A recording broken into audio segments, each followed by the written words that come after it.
used to have cedar siding on our house, and it was about 30 years old. It was poorly maintained, so it was curling and had some holes in it. When the wind blew, it would flap up against the house and make a lot of noise. Kids at night.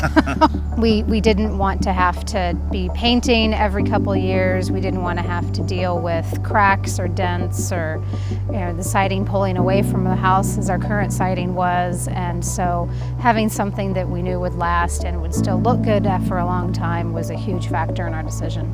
Looking at the vinyl-sided houses, we'd drive up to the address, and it was always like, is that the one? Is that the right one? And every time we drove up to the Hardie house, it stood out in the neighborhood. It was obviously that was the nicest looking house in the neighborhood.